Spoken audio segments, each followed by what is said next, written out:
according to this, it says that we are live. So good evening, everyone. Welcome to Holy Crap, the Vlogcast. Vlogcast that comes from a skeptical point of view to answer some of the questions of why. This Vlogcast started as a combination of spite and the Streisand effect because, well, it's kind of the way that things go around here. Yeah. And there's techie things going on. I'll tell you about that in a couple of seconds. Part of this is to follow through with the old adage, sometimes the journey is more important than the destination. I am your main host. I am Shujin Tribble. You can find me pretty much everywhere under that name, Shujin. For those of you that are watching live, really quickly, we're doing a little bit of an experiment because we've had buffering issues before. So we're going to run without video, other than just our icons from Discord to see if that works. So for those of you that are wondering, what do I look like when I'm not sending video? I sound like I do, but I look like an MLP-based bat pony. That's just kind of the way that it works. And if anybody's got a problem with that, well, you can blow it out your ass is basically the way that it works out. Don't worry, it's fine. Everybody understands. Everybody's got their place, and it's gonna be what it is. Yeah. Let me go ahead and introduce you to everybody because, well, I've got things going on for tonight. So let me make sure that I've got. This is gonna be great. From just outside of Dog Pound, where it is currently -2 Celsius, up there in the top left-hand corner of North America. Dalan, good evening. That sound you're hearing is me typing furiously, trying to figure out where the hell you. What is this? Dog Pound. I went and I looked up. I found Dog Pound. Yeah, I know you. I know you went and you did that. Let me see here. Wow. Yep. Yeah, it's about an hour north. Yeah. But I found it. You did. Yes, I did. Because that's... And despite that name, it is still not the craziest name of a town I've ever heard. Nope. Next couple of weeks, we've got a couple of actors' names. But we'll deal with those later. Well, can you beat Toadsuck? I used to live near there. There's a little town in the province of Newfoundland out on the East Coast known as Dildo. There's a place in Pennsylvania called Intercourse. That's just... It's down the road from a place in Pennsylvania called Beaver. But I thought Toadsuck was funny because who would be sucking on toads? Actually, a funny thing. I did some work in a place called Beaver County. About just a little bit north of Pittsburgh, as I recall. Billy Joel came from a town called Hicksville. Don't give me shit. I've heard of that before. That's New York. That's Long Island. But that's a whole other thing. It's not nearly as hick as you might think. So from down into the right in the Midwest of the U.S., outside of Oxnard, California, apparently. Brigid, good morning. It's still evening here, and it is 0 Celsius. I don't really care. Which is not bad. No. I mean, it's right at freezing. Right at freezing. Yes, it should be. And from on the coast, where apparently temperatures are rising, somewhere at the very least, UnrenownedTech. Hi, good morning. Howdy. Yeah, like I said, the last couple of weeks, we've had some really weird techie things going on. I don't know that it has anything to do with bandwidth. I don't think so.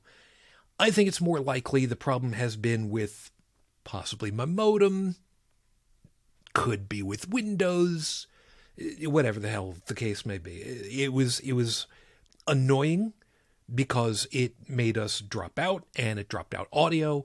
And I listened to the last episode that we. Oh yeah, Dalan, you forgot the intro music, by the way. I forgot to tell you about that. Sorry.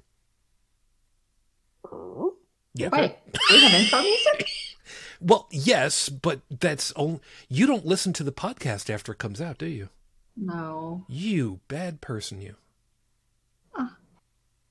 Whatever. Might have to fix that. Yeah, it is what it is. Everybody knows who the hell we are, whatever. So it's all good. So, hi, everybody. Yeah, things are going to be a little bit on the different side, visually speaking. But, it's still the same content. The only difference is you don't get to see the glare off of my glasses, and you don't get to see me wearing the blue hat. So, whatever, it'll be fine.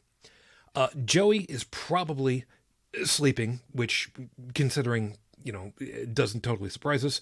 Joseph, well, he's probably still blowing Juan Valdez's donkey. I don't know where the hell he is. It's early for him. We'll give him. He's fashionably late. It's fine. It's all fine. He's a Parisian. He can be fashionably late.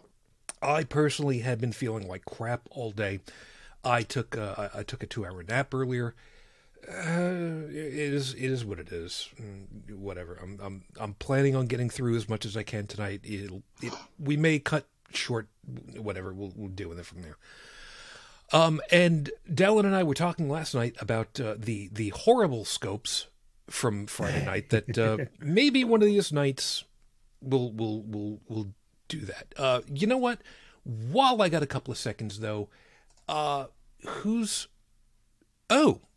well, speak of the devil and up he pops, apparently. Now I get to move He's not the devil. everybody's name around. So from Parisia, or whatever it's called over there. From France. Good morning, Joseph. Good morning. Bonjour. Bonjour. How is the coffee? The coffee is just done, fresh, and You're biting me. So it's been a while since I've spoken French, but is it café fraîche or fraîche café? oh, café fraîchement fait. Okay, I was completely off. Don't worry. It's all good. It's all good. Like I said, that's probably the most French I've spoken in about 20 years. So while I've got a couple of seconds over here really quickly before I get us running over here, let's see. Dalan, what is your astrological sign?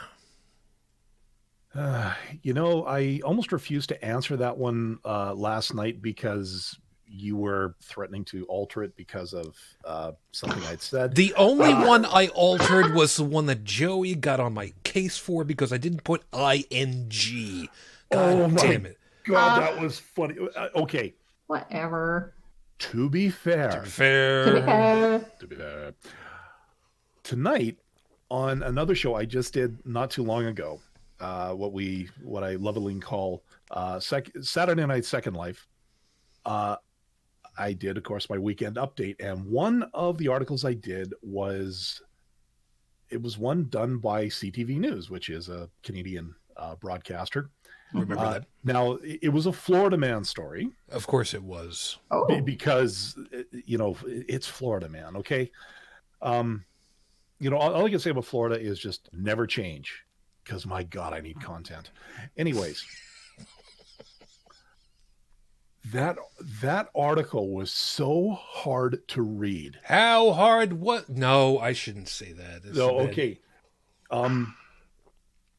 Joey would have done his best impression of Joe Pesci going nuts. Oh, God. Trying to get through that one. Brilliant. Yeah. Now, a lot of that is said with a whole ton of context that the audience doesn't really know about. Some of you might. If you've ever heard Joe go through some of his lists on Friday night, you know what I'm talking about. Like when he wants to roast a copy editor, he will. And if he'd seen this one, he would have come up here to tear that guy a new one. Can't imagine. Thankfully, it why. would have been in Toronto, so it doesn't bother me at all. Yeah, there is that. But yeah, so like you've got like 3 effing letters. This guy, the whole effing article needed to be redone. Yeah. And to Whatever. answer your question, yeah, wow, long-winded. Pisces. So, fellow fish, as a leader of your family, you may feel inspired to put Christmas lights on every inch of the exterior of your house and purchase a large blow-up snowman for your front yard.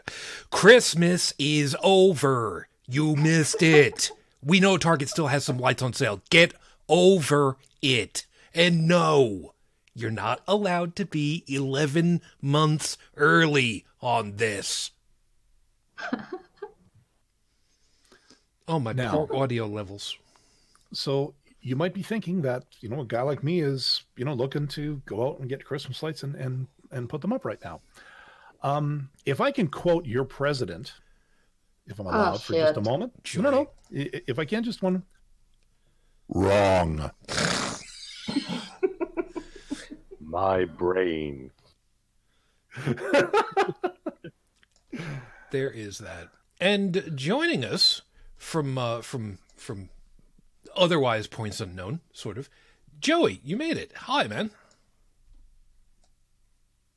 Just say Dayton or the Dayton area. Okay, I'm just. I mean, I find this interesting how he's vague about, certain cities and stuff like that with everybody else.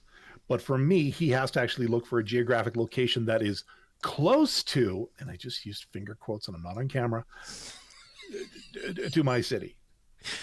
Because Thanks it's for fun. singling me out even more, you tribble. We are talking about Dayton, Ohio. Yes. yes. Okay. Been I'm there. I'm Liked just it. having fun. Well, you might Well, as well just tell people I live in Kentuckiana. Shit. I tell see, for 7 years, I could just say I was from Pittsburgh, and everybody knew exactly what Pittsburgh I was talking about. Hmm. That's great.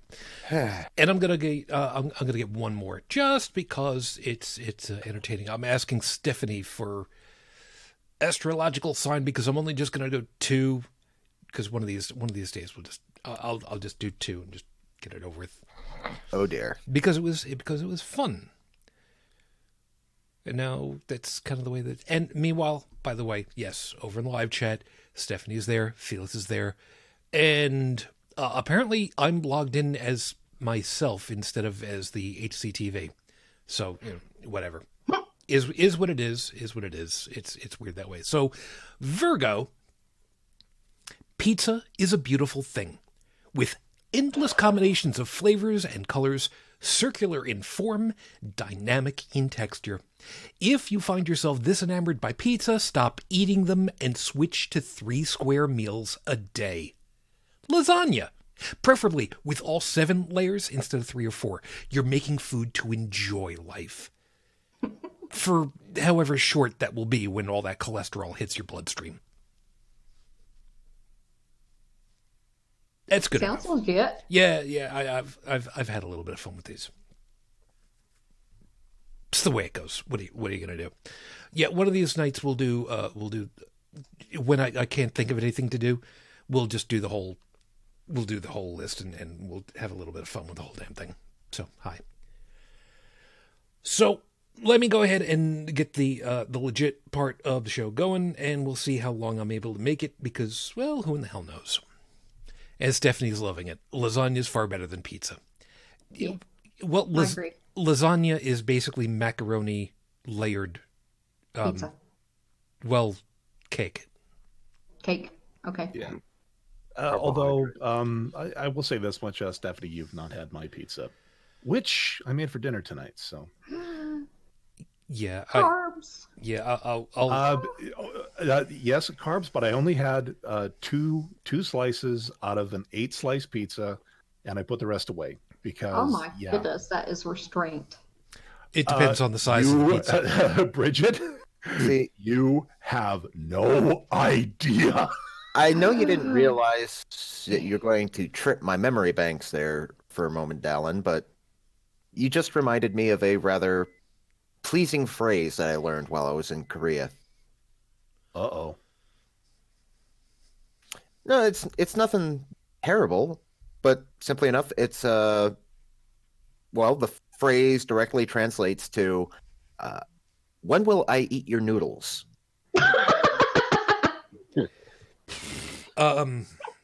Now, Folks, when they say lost in translation, they ain't kidding. no. That's what she There's a said. reason. There's a reason for this. I don't believe you. Who here wants to take a stab at what that phrase actually means. Oh, Mr. Cotter. Oh. Mr. Cotter. Ooh, When ooh, I'm ooh, ooh. go, we do. I believe it's Hold on, Shu. okay. I'm gonna let Joseph have this one because he doesn't get to talk too much on the show. When are you going to invite me? Kinda, but not quite. Okay. Shu? When's dinner, damn it? No. No. The actual meaning of the phrase is basically a colloquial way of asking, when are you getting married? Huh. Okay. What? Because I was when- far off. when you get married, of course, you're going to have the whole family and friends there, and you're going to have a big dinner for everybody. It's Korea. What do they almost always have on the table in Korea? Kimchi. Yeah. Aside from that, I'm going to say noodles. that's the idea. Okay, that's Congratulations, you learned something. Welcome to the multicultural world that we live in. actually, now that I know that, just given where I live and some of the people I know, if that ever comes up in conversation, which it might, I can just look back with a smug smile and go, "You have no idea what you're talking about, do you?" That could very well be. Now you know. No. I'm not going there. Nope. No. And knowing's half the battle. G.I. Joe! You son of a. I wasn't general infantry for the love of fuck. The rest is red and blue lasers. But that's a whole other thing. Let's Yeah, roll. and a firing accuracy of the A team. And stormtroopers. That's debatable. That's a whole other thing for later. Let us get rolling over here. With 5 minutes on the clock. My God, how this goes over here. I can't believe sometimes. My 5-minute freestyle starts right now. Shut up. Umpire. God damn it. Not Empire. Umpire. Umpire. The person who is supposed to be on the field of athletic competition. Yes, I'm saying it that way for a couple of people who actually recognize what I'm talking about. 1980, look it up one of these days. And they're supposed to be the ones who are watching for rules violations and punishing those that go against them. When you're on the field of competition, colloquially, traditionally, this means that everyone is out there to play the game.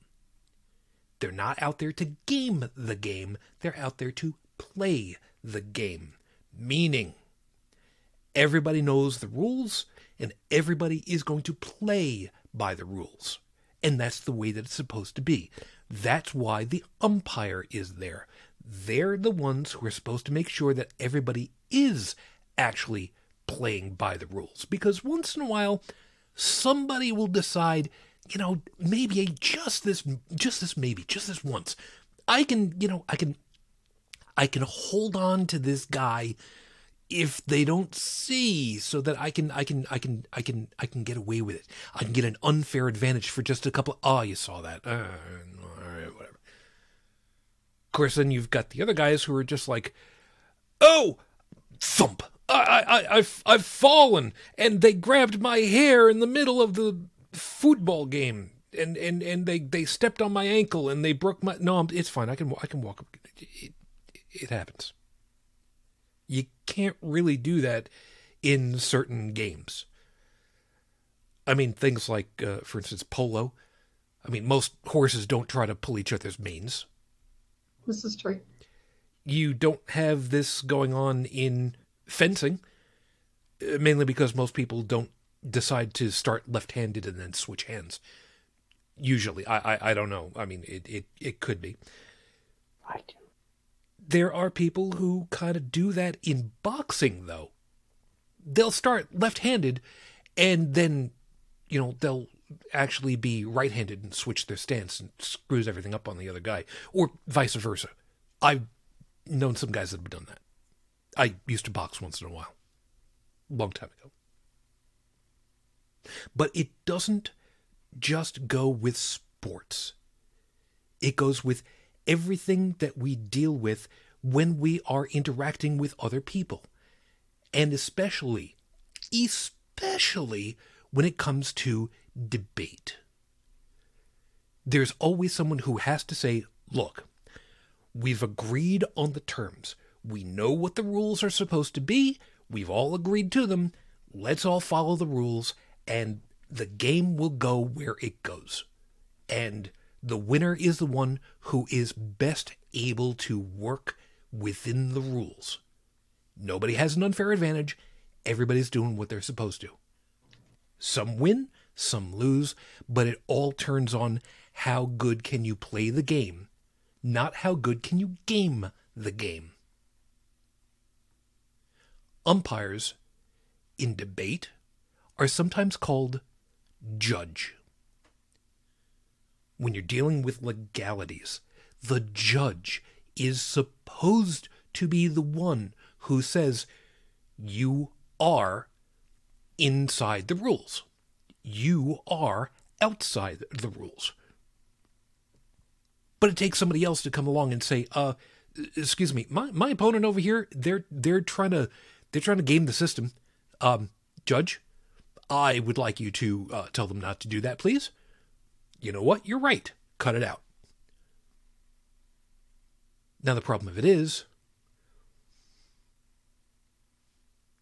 the umpire, when it comes to debate like this, especially legally, they don't really get the opportunity to preemptively stop someone, because that's not really their job.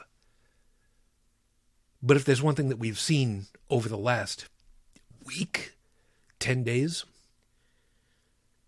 the umpire in my country's government for this question of impeachment should be, morally at the very least, a hell of a lot more proactive than what he's been.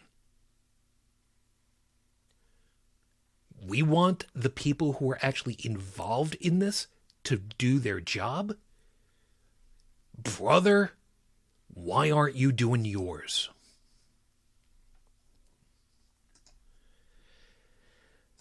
This is episode 296 on the docket, Your Honor. Simplicity is the razor of the skeptic. Some people may have recognized that I spelled razor in an interesting manner, and there's a reason for that. I wanted to specifically identify that word, and, well, maybe somebody will recognize what I'm talking about over here. We'll deal with that in a little bit. I did go looking up a little bit more information on Raif Badawi. Unfortunately, we don't have any new information. I was specifically looking through his Twitter feed. There are a lot of areas where folks are protesting still, holding up signs, visiting locations to try to get some notice for what it is. However, as of the recording of tonight's show, it has now been 7 years, 7 months, 17 days since Raif Badawi was unjustly incarcerated for thought crime. Our hopes and our thoughts are still with you and your family.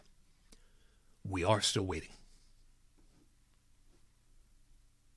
So with that, I want to go ahead and start off by specifically talking about why I use the term razor like this. Why I intentionally misspelled it in order to bring attention to the word. I'm not the only one that remembers the specific razor in this particular case, right? You're all muted. That'd be Occam's razor. Thank you. See, I knew. It doesn't work very well on legs, but No. it is what it is. Or neck beards. Tech, I don't know about you, but you should feel totally called out right about now. Technically, I'm not a neckbeard. That's a good point. You're right. I'm sorry. I take that back. I do have a girlfriend. I also have a son. I am employed. Do you live in your basement? I'm financially solvent. No, I do not live in my parents' basement. Not in your parents', your own. No. My parents didn't have a basement.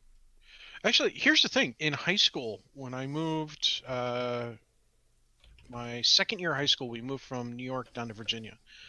The biggest room in the house was literally the bedroom that was built into the basement because it was kind of one of those after creations. And they had the previous owners had designed it as an entertainment room. So I turned it into a bedroom. It was bigger than the master bedroom in the house. It was also, during the summer months, the coolest temperature-wise room in the house. You can say what you want about somebody living in a basement, but damn, that was nice, man.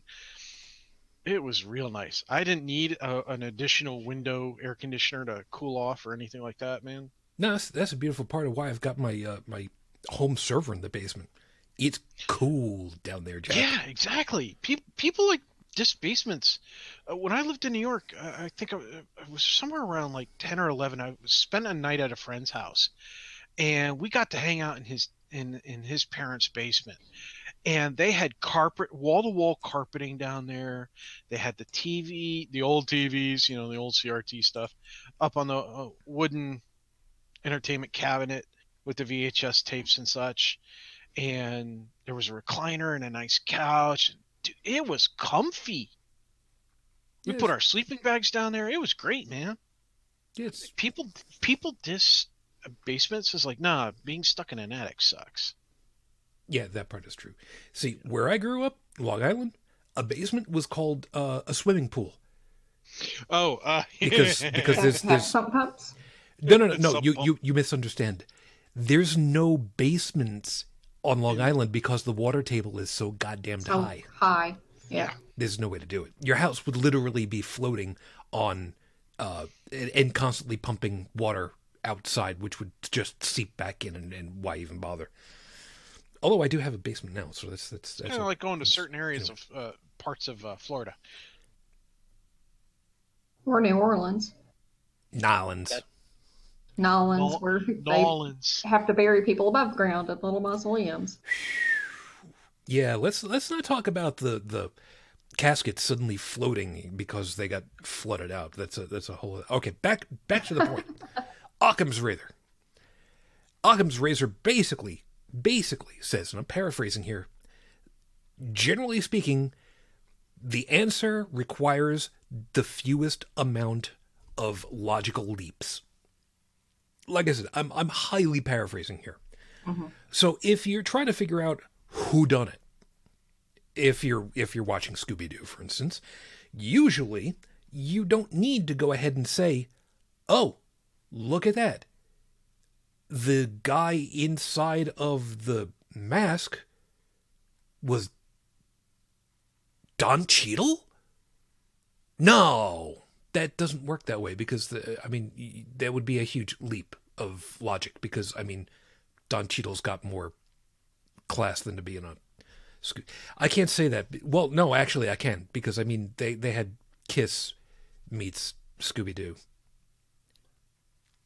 Yeah. Yeah, but yeah, Josie and the Pussycats. Hold on. I'll do anything for a buck. Okay, no, wait a minute. Let's not go there because Scooby-Doo meets Josie and the Pussycats made sense. Okay. Scooby-Doo having a crossover with Batman and Robin, less much. Holy crap! That means that the Scooby-Doo mysteries actually exists in the DC universe. I never thought about it.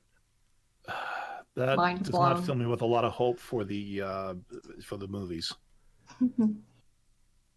Great. I'd like to see Spider-Man and Static Shock together. It's not going to happen. They're two different. They're two. I didn't say it could happen. I said I would like to see it happen. Well, Death Battles actually did a thing between Static and Miles Morales. That didn't end well. But yeah, I'll put a link later. Death Battle, Static. I'll remember later. I'll add that for later. Sora, hi, welcome. So the reason why I'm saying simplicity is the razor of the skeptic is that Occam's razor is a great way to try to figure out, am I looking at things correctly in order to figure out if I'm on the right track?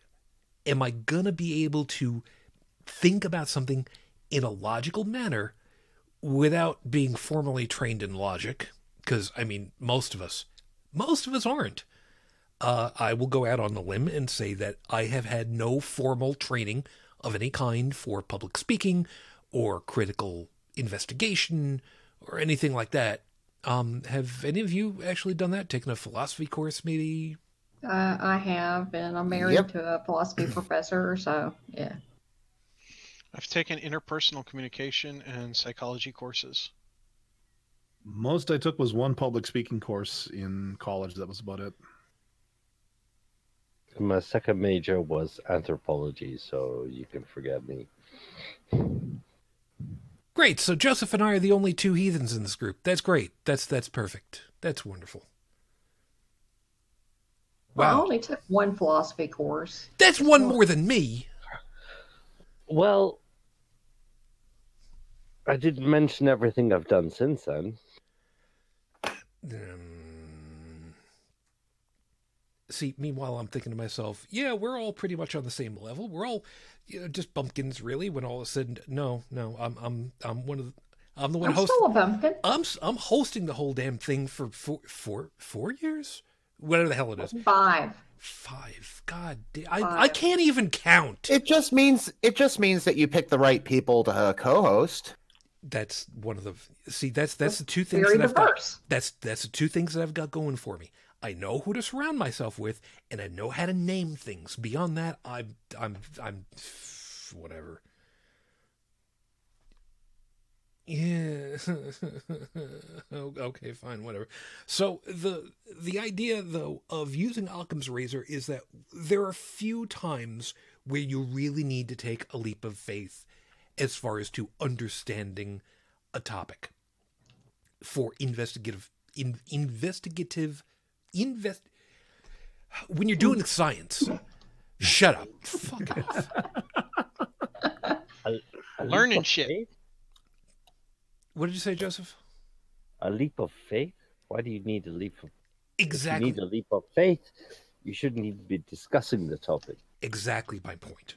There are times where a leap of faith, and I'm using scare quotes for a second here. No, not the same way that Dalan did it. I'm doing the real HCTV version, so I'm doing the blah blah blah blah blah because that's Heretic Woman's thing. You don't take a leap of faith, so to speak, when you're doing actual investigations, especially scientifically. You take an educated guess based on what's going on at the time and what has happened previously, and extrapolate from that. And if you're right, cool. And if you're not, well, okay, you throw it out. Basically, what you're trying to do is make your brain match reality. Yep. Wasn't it Feynman? One of Feynman's quotes: if it doesn't match with experimentation, it's wrong. Yeah, if it doesn't agree with experiment, or then it's wrong. And he reiterated it in front of a whole group of, I forget what it was. It doesn't matter what it was in particular, but he was right. I'm trying to remember where the video was. We could reference it. I know that I've got the image. Yeah. I just don't have it available right now because it's over on it's over in the Linux hard drive, so I can't get to it right now. Anyway, but the point of it was, he was one of those people who was very outspoken in, look, test it out. If it agrees, great. If it doesn't, you're wasting your time if you go down that alley any further. Yeah, here it is. If it disagrees with experiment, it's wrong. In that simple state, in that simple statement is the key to science. It doesn't make a difference how beautiful your guess is. It doesn't make a difference how smart you are who make the guess or what his name is. If it disagrees with experiment, it's wrong. Yep. I believe that's the one you were looking for. Yeah. And it's exactly right. And that's why simplicity is the way to go. In a lot of cases, you know, the what is considered simple these days has kind of gotten a little bit of a bad rap and not really understood that well. I mean, There's something. I'm sorry, go ahead. Yeah, there's something that annoys me about how people discuss science because, in reality, it's just it's a test against reality. That's it. You know, a documented test. Okay, we're going to know the results for other people, but in days before, the test against reality was how do you say live. So whether the result is life or death, that would depend on your actually your progenitor would depend on that. But anyways, but the fact that we talk about science like the way we do, for me, is a description of how comfortable we are, how divorced from reality we are. In some Does that make sense? No, it does. It does. In some capacity, there is something to that. And as far as to our experimentation historically has been with whether or not we continue to have progeny, yeah, there's something to be said for that. And that's sadly, that's how evolution works. Well, that's how it used to work, but those rules seem to be, you know, with our technology, we're so damn comfortable that those rules don't apply anymore. Well, they do, but don't worry, it won't control for too much longer. Whoa, hold it. Whatever you just said, Tech, it got really garbled into like a network buffer. One more time. I said, don't worry, we won't be comfortable for too much longer. Ooh, Armageddon. No, I'm just saying we have, you know, problems with drug-resistant bacteria. We have problems with new viruses. Not saying coronavirus specifically, I'm just saying viruses in general. We're having governments are going bonkers. Nations are going bonkers. The climate is a little out of control. So I don't think we're going to be too comfortable for too much longer. Armageddon. No, not Armageddon. Just a whole lot of bullshit. It's like turning up a bad day and cranking it up to 11 for a while. That's kind of like business as usual is not what we would call usual anymore. No, and the trouble is the trouble is there are people who still insist that it is business as usual. Well, like you've got we see what's happening. We witness things that are happening these days around the world, and people just say, no. This is an anomaly. This isn't normal. You know, just relax. Everything will be back to normal soon. Yeah, my weather in Maryland is just an anomaly. It'll go back to normal soon, right? No. But this is what a lot of people. This is what a lot of people in positions of authority are saying. Because if they admitted that there was change and that there was something they would have to do about it, they would potentially lose money or lose power or lose their authority. There's a smaller piece to that then. And they don't want to. And here we come to the definition of normal and the maintaining of normal. Well, the status quo. Yeah, that's it. Yeah. Here's the thing, though. You can go ahead and you can say that people don't want to recognize the change of status quo, because they're going to lose face one way or another. It's the easiest way I can describe it. But it's not that.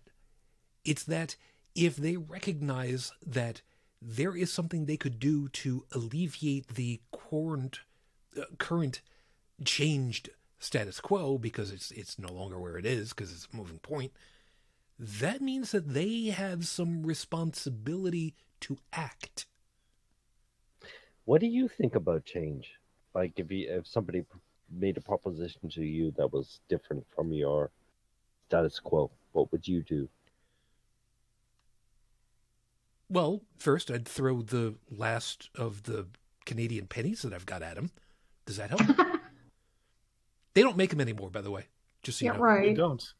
And I'm not actually, I don't even think they're recognized as No, they're not. legal tender anymore. The only place you could technically cash them in would be at like a cash machine.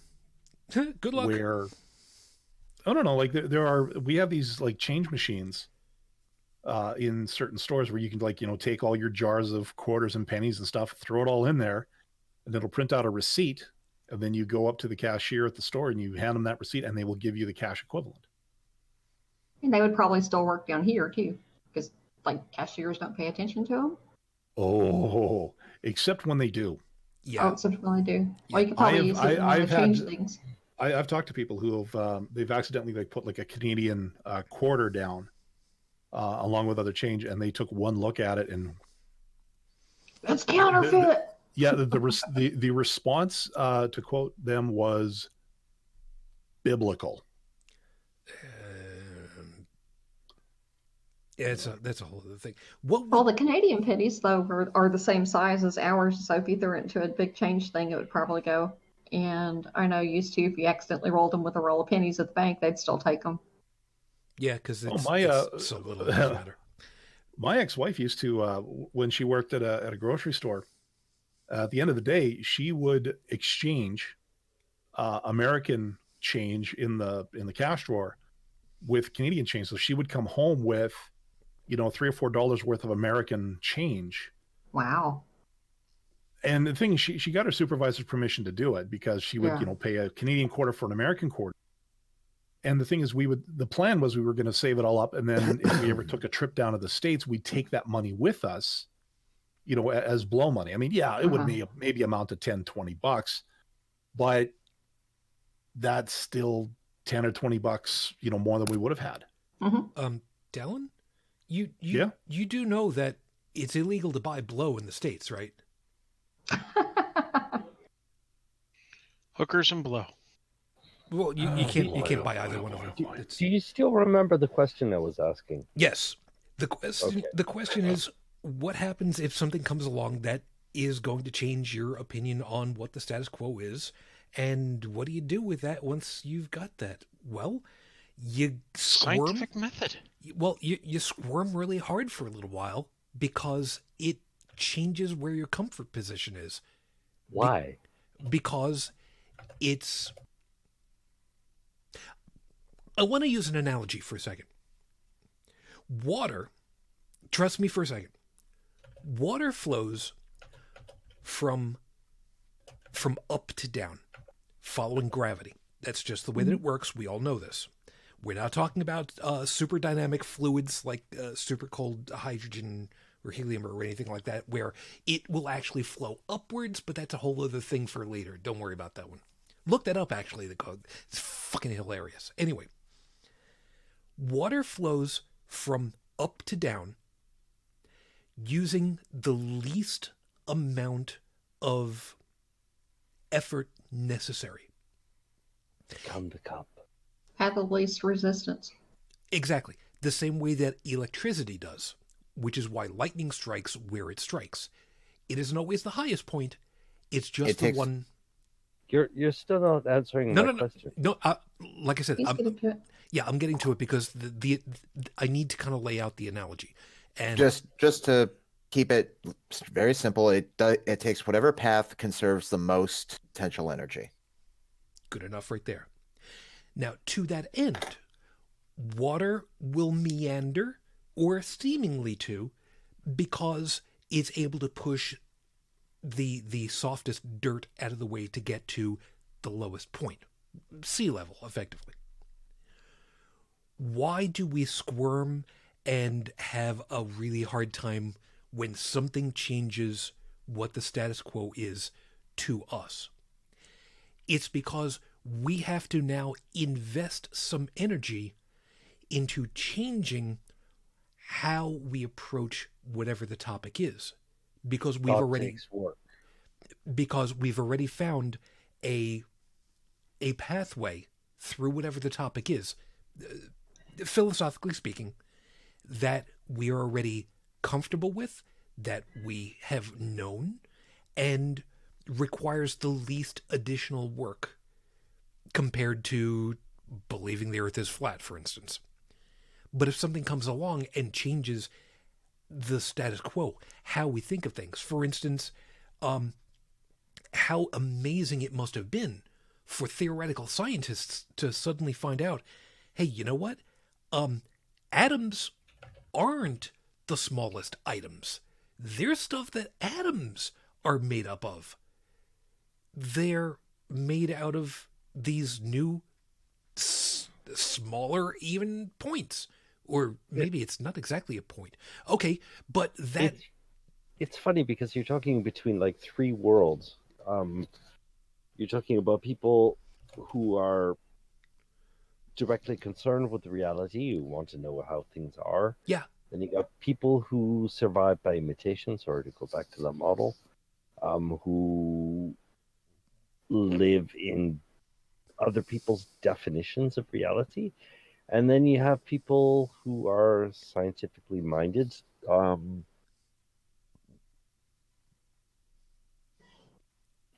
Yeah, Okay. we can't lump everything together in one analogy. Well, to keep it simple, since we're trying to keep it simple, I think the point is that anytime there's a paradigm shifts make people squirmy. Well, for sure, because in the survive by imitation world, different is bad. That's it. Yeah, it stands to reason, because even though now you're supposed to imitate, the new normal, it still breaks you out of your comfort zone. Mm-hmm. Whereas if you're directly concerned about, whatever definition of reality is in your brain and trying to make it match as much as possible reality, that doesn't exist. That dilemma. You actually want to be wrong. Well, it depends as to who's... And that's what we call science. Yes. I was about to say, it depends as to who benefits from the information. But we all benefit from information because, basically our exchange between us is we're exchanging survival information. We're exchanging information about our experiences with our environment, which is reality. Yes, let me give you an example, because the term paradigm shift for me is inextricably linked to a demo video for a piece of audio-visual equipment called the Video Toaster. I'll have to explain about that one a little bit later for some other folks. But one of the things that they mentioned about in one of those demo videos was the term paradigm shift, because they talked about briefly the switch over from the geocentric model of, well, the universe, effectively, and then enter Copernicus, and now the heliocentric model is the way that things work. Now, the reason why the geocentric model was the way that everybody looked at it, which was the Earth is the center of everything and everything revolves around the Earth because that's the way that God made it, is because organized religion, I'm using that term for a reason, went ahead and said, this is the way that it is because we have the word of God behind us and we are the authority, so you're going to believe that because that's the way that it is. And now you're talking between 5 models, because no, things like just things like this, they don't alter our reality at all. Whether the Earth goes around the sun or the sun goes around the Earth, it changes absolutely nothing at all. it But changes everything. Let me. no, it doesn't. What does it change in our existence? Actually, Joseph, I'll tell you what it came from changes. monkeys or not? No, I will tell you what it changes. Joseph, what it changed. You asked a question. What does Yeah. it change? Now give them a chance to respond. Yeah, what it changed was suddenly an institution that thought itself to be that considered itself to be the absolute authority over civilization was now suddenly wrong. And in a desperate effort to save face and not be considered weak in the face of masses that were probably looking at all those gold-plated churches out there and wanting to tear them down so that they could have a couple of coins to actually feed themselves, they had to double, triple down and make sure that guys like Copernicus were, perhaps I screwed expressed over. myself badly, because what does it change in our reality? For example, if we understand, It completely changed our reality. No, our concept of reality, not reality itself. Yeah, but the thing is, what is reality other than what we conceptualize? No, reality is reality with or without us. I think the biggest point that I was trying to get at is that knowledge benefits. Understanding reality is our key to survival.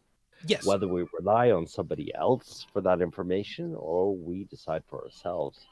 But what I was trying to say is that, by some believers, if they were to accept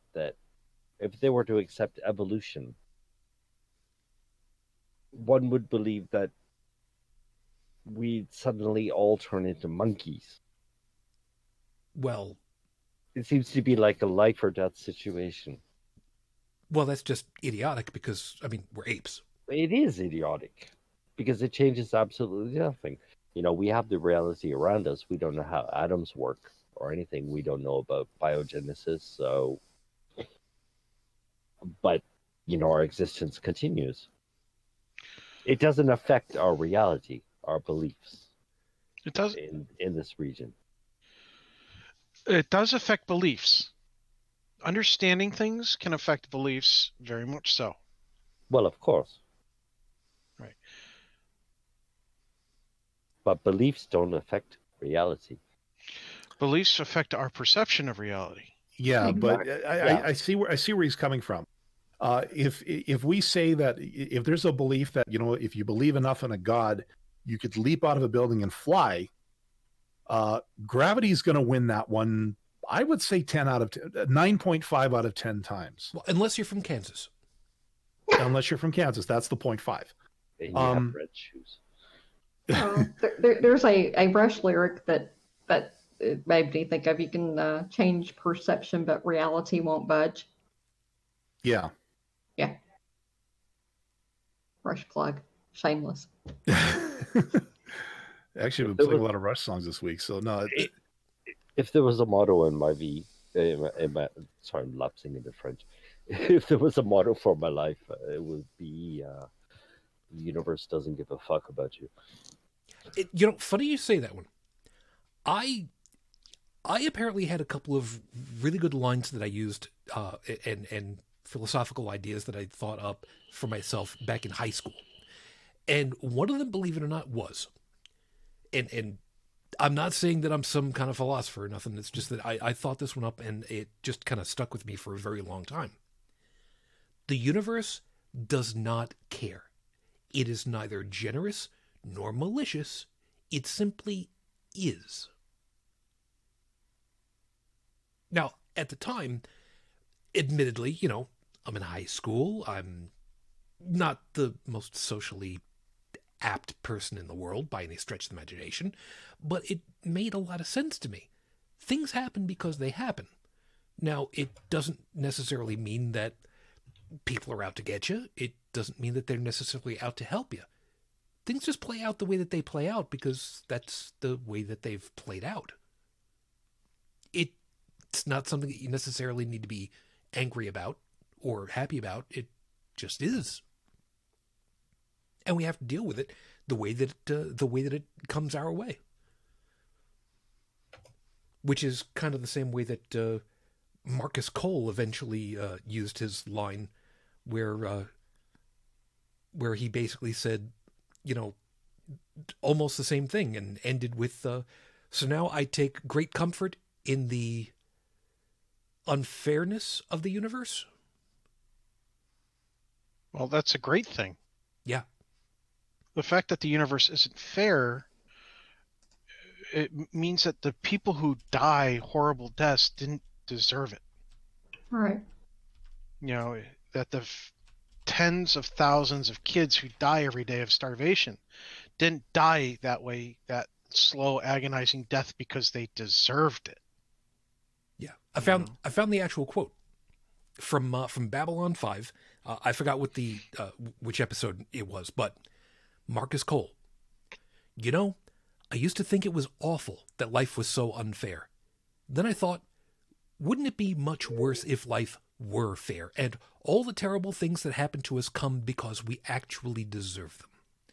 So now, I take great comfort in the general hostility and unfairness of the universe.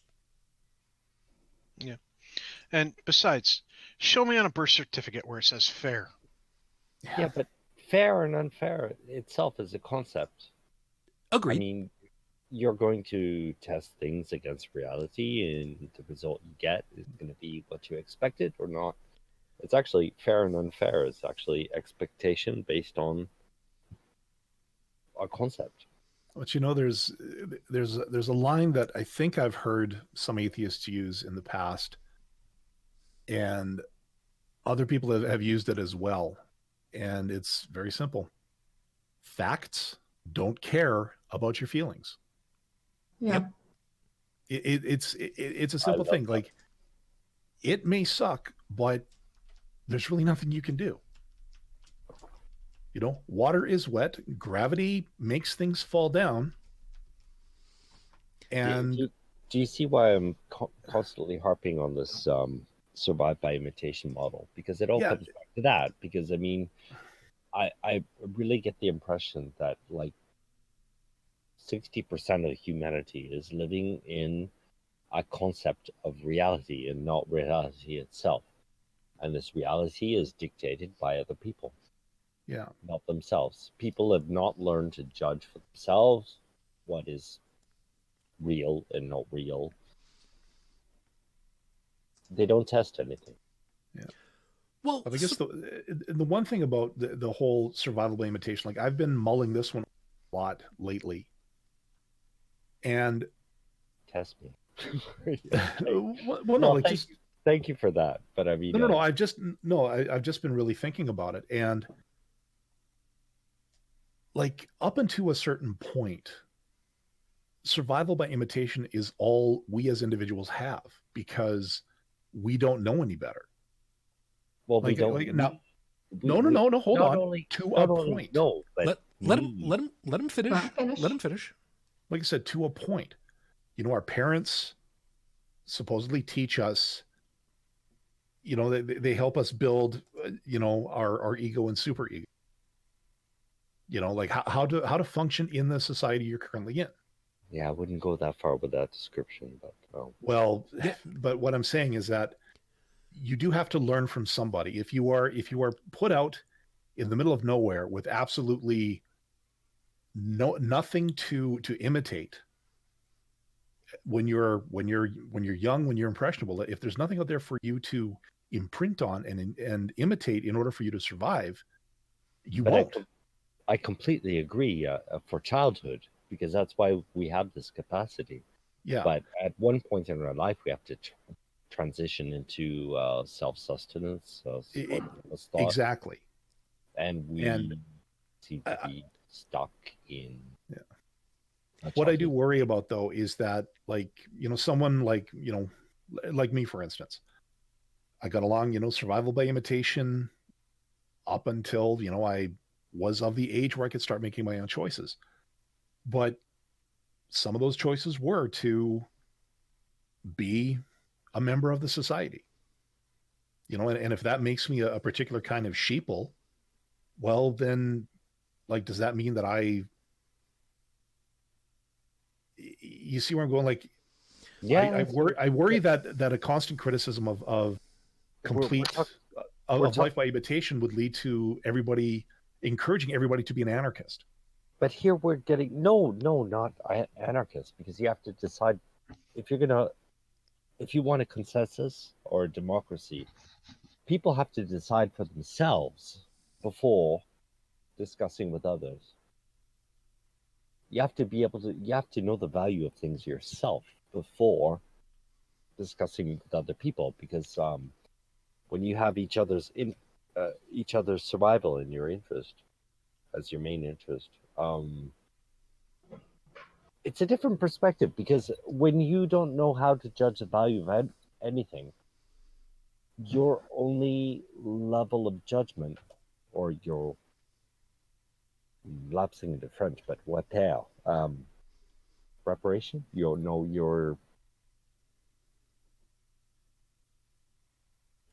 standard would be your own comfort level. Okay. Whereas if you do know how to judge the value of things, to judge reality, to see reality for what it is, that would be your standard of judgment, and you'd want to make things as easier as possible for other people. Yeah. It's like it's for me, it's a switch, really, switching over from a dependent existence where you're depending on authorities or your parents or whatever to dictate to you what's good or bad for your survival, and somebody who sees reality for what it is and undertakes the responsibility and the work of deciding that for themselves. And based on that experience, for me, that's even the source of empathy, because you have to experience these hardships yourself before projecting them to another human. Some parts, yes. I mean, I don't have to have a broken bone in order to sympathize and empathize with somebody that they're in a lot of pain.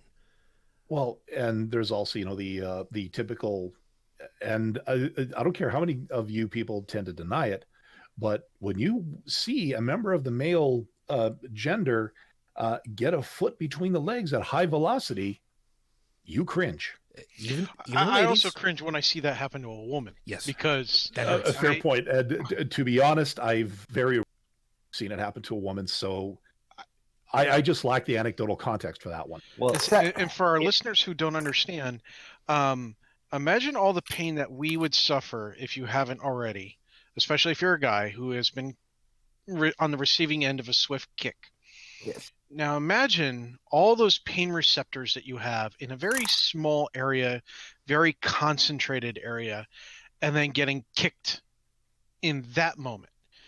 Instead of like getting hit like a sledgehammer at full force, it was described to me as being as if somebody had strapped an awl to the tip of that sledgehammer and then hit you.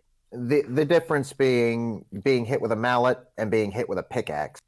Yeah, better analogy. Thank you. I was going to go with a See, ball-peen hammer myself, but okay. we typically call that the nut shot, but there is a term for the female equivalent. Unfortunately, I'm not allowed to use that term anymore. Right. Yeah, I was told not to use it. and probably rightly so. Ooh, I want to know what the term is. No. You can look up Urban Dictionary later for yourself. But again, to my original point, you feel it. Oh yeah, It could be on the movie screen. It could be across the street. You could read about it. It could be something in a book. it could be a cartoon combat character. scene. It could be a cartoon character. Yeah, I think of Mike Wazowski from Monsters Inc. Okay, it's the first thing that came to my mind. Don't judge me. I was thinking Tom and Jerry myself, but okay, whatever works. But well, in either case, but it's the ooh feeling. Yeah. And everybody, races to cover that particular area just because they know. They understand the pain. And I think that's one of the reasons why in some situations, yes, it's imitation. And other times, yes, it's sympathy and empathy. And yes, we do have to collectively have our positions where we need to be individualized thinkers and experimenters, even if it's minor league. But there is still going to be, quote unquote, again, I'm doing the HCTV patented air quotes here. Actually, you know what? I don't think Heretic Woman's really going to mind my using it. I mean, let's face it. It's not like she's bitching me out or anything about it anymore. That we do have authorities that we do have to pay attention to for various different things. For instance, it is not survival by... just go with me for a second. It's not survival by imitation to agree what the speed of light is in a specific medium of space. That I know it changes a little bit depending as to where you're looking at it through. Just don't give me that shit. There are medical organizations who have put out word that if you have this specific virus in your body, chances are, most likely, you have this particular condition known as blah. The first one that comes to mind, unfortunately, is AIDS, because HIV. We understand that there are certain items that it is unfeasible for us to have to be personalized scientists, personalized experimenters on certain things. And that's just the way that it's got to be. We don't all have a Brookhaven National Labs with an atom smasher in our back. Oh, God, wouldn't I love to have a backyard like Brookhaven National? Look it up, guys. Look it up on Google Maps. Brookhaven National Labs, Long Island. That's where they originally built Pong, by the way. Just a little tidbit for everybody later. Don't worry about it. But I mean, we do have to experiment for ourselves in understanding a lot of different things. But there are certain areas where it's just not feasible at the same time, too. Sometimes it's, you know what? Maybe the hardest thing to teach is how to instill in youngsters who you should be, where you should be putting your trust and not when it comes to who should be an authority on a topic or not. Maybe that's one of the hardest lessons that we can try to instill in the younger generations. Well, and I think one of the hardest things about that is, and I think you see this a lot, like with the very, very red states or the very, very blue states, is that I'm voting for this person, or I'm doing this because that's the way my parents did it, or that's the way my relative whom I look up to. And the thing is, if I would say one of the biggest things to encourage in the next generation is to keep an open mind. Like, present your case. Say, okay, look, this is why I did this. This is why I did that. Use that as a basis, but don't be afraid to go out and ask questions. Don't be afraid to go out and look at things with a skeptical eye. You know, when we used to do the big intros here, I always said that one thing my parents always instilled in me was to keep an open mind. Like, don't accept anything as an absolute, which unfortunately a lot of people still do these days. And you know, it's not like my parents said, you know, you must think of things critically. Well, no, keeping an open mind and, you know, being willing to prove it to yourself, you know, that is critical thought. You know, you don't accept everything as, no pun intended, but you don't accept everything as gospel from everybody else. You know, unless you are willing to check it yourself. And at the end, okay, maybe the person who made that claim, maybe they're right. And you can say, you know what? I just vetted what you said and I agree with you. But at least you took the time to do so. Rather than just, I believe X because this person believes X. Yeah, that gets this is why if I ever made it as a celebrity and somebody said, you know, what's your opinion on blah, blah, blah? My opinion on blah, blah, blah is my own opinion. Now fuck off. It's pretty much what I would say. You know, it's like, if you're looking to a celebrity to get, you know, your opinions on things like politics or climate change or or the crisis du jour, you are a sad sample of humanity. I'm sorry. The weird part about that is that just because somebody is an otherwise celebrity doesn't mean that they're right, and it doesn't mean that they're wrong. It's right. Like he says, man, sometimes you just got to go out and do a little bit of hunting to try to find out yourselves, which sucks because, I mean, normally speaking, we would go ahead and say, you made the claim, you need to back it up your own damn there's certain times where that doesn't play correctly. But also, and actually this fits in because, you know, while you're doing that investigation, instead of looking for instead of creating the poster board that has all the photographs and all the markers, and you got the red string that ties all the push pins together to eventually line up to... Hey, we're not talking about my videos. Whatever. Other videos. But sometimes you go back to Occam's razor. Yep. Sometimes the simplest solution is the correct one. Usually.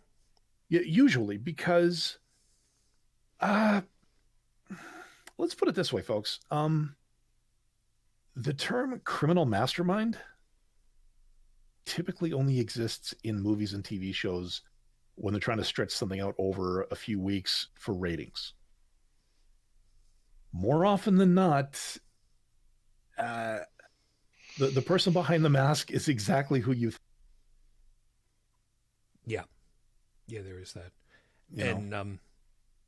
Funny enough, I was suddenly just rethinking about one of the explanations that I had for how a logical argument should get from beginning to end with as few or no leaps of logic, which was a domino line. One fact has to impact the next one, which has to impact the next one, which has to impact the next one in order to get to the end. If you are missing a domino, a fact, in the middle of all that, it stops. And there's nothing you can do because there's nothing to go unless you intentionally push the next domino, but that's then without an actual succession of facts to conclusion. And that's where things break down. To date, that's been the best way that I've been able to explain, how to look at a thing and actually understand properly. Does this actually properly follow to the end? Did you hit all your dominoes? Well, there's just this one piece of it. No. You damn well better have a good damned reason why that doesn't work, because otherwise, yeah. You've basically described science. I'll take that. Except you got to write it down. Remember, that's the difference. There's a difference between screwing around in science and all it is writing it down. Basically, science is taking our personal experience with reality and writing it down for others. And why do we write it down for others? Because sooner or later, we're going to do something that's going to blow us the fuck up, and we need somebody to be able to pick up the pieces and go, oh, yeah, mixing those two things together, that's probably not such a good idea. Let's not do that.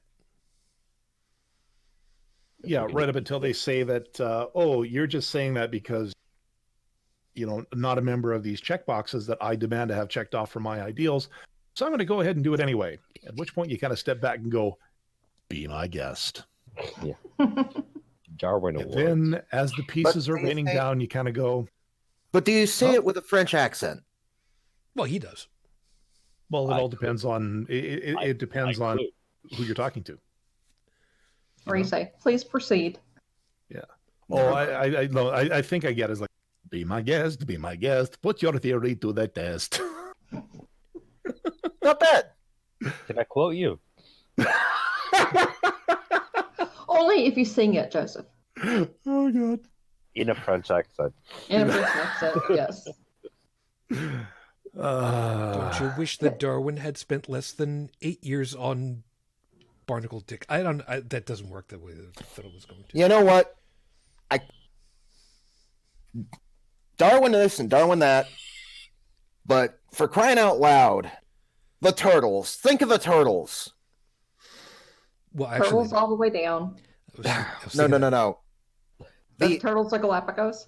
The Galapagos tortoise. Yeah.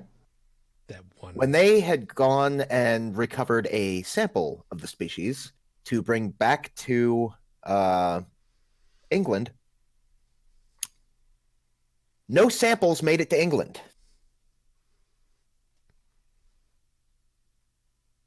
Why?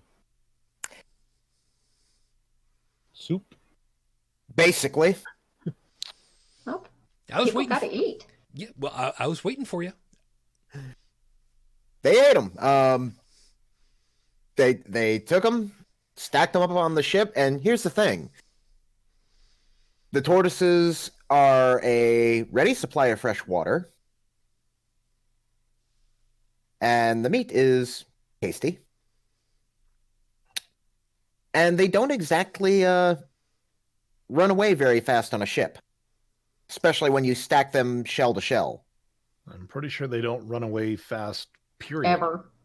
Well, see, tortoise, no. Some turtles will book ass, but that's a whole other thing. In any case, Well, if you think that all turtles are fast or slow, go ahead. Stick your finger in front of a snapping turtle. Yeah, no. We do Do not not advocate do that that, on people. Holy Crap. This is not actual advice from our show. Do not put your finger in front of a snapping turtle. no, this is called sarcasm. You want to find out what a snapping turtle can do? Get a 1-inch diameter dowel stick and put that in front of a snapping turtle, and then you see what happens. And make sure it's several feet long, and you're not holding the end that you're putting close next to the turtle. I say this because there are stupid people out there. Yes, if we're going to experiment, do it safely. And I really don't want somebody winding up in a hospital going, well, I saw this on a YouTube video. Can I sue them? It's like, Do not no. take advice from a podcast. Yeah, but there's some idiot lawyer and some idiot judge that will allow it. Well, yeah. Forget idiot lawyer, idiot judge, because the judge is the one who will say whether or not allow it. The lawyer will just present the case because that's what they're paid to do. No. See, you did you completely miss my opening? The judge is only the one who says whether or not you're actually following the rules. If the rules say you can do it, or more specifically, don't say you can't, well, kind of bound by the rules. Don't blame the judge. A judge can refuse to hear a case. He can say it's groundless. Sorry, bye. Yeah, but that's based on the rules. If the law says that you don't have a case, that's a different thing. Exactly. Well, but you get my point. Yeah. Yeah. Anywho, this is how it plays out every once in a while, folks. And It's not. Look, it's not my fault that I want to remove all the warning labels. You're not the only one who wants to remove the warning labels. do not look into do not look into lightsaber with remaining good eye. Do not attempt to stop a chainsaw chain while it's in motion with your hands. And do Do not not- iron clothing while still wearing them. And for God's sake, don't make lightsaber chucks. Sword chucks, man. That's a whole other thing. Freaking lightsaber chucks are a ripoff. Sword chucks is where it's at. Yeah, you see, now it's stuff like this that is, the whole reason why Bill Engvall has a career. Yeah. Here's your Sword sign. chucks. Sword chucks is a bit from 8-bit theater. But the sad thing is, for all the silly warning labels, there's a reason they're on there, because somebody was a dumbass and did whatever is on that label. Well, it's like children's cough syrup, where it talks about not operating heavy machinery. This is one of the legitimate warning labels. Oh, absolutely. You might think it's kind of weird, but what happened was, what prompted this warning label was, there was somebody who, they were operating heavy machinery for whatever their job was. I don't remember, but it was heavy equipment, and they were ill and they didn't want to skip work for whatever reason.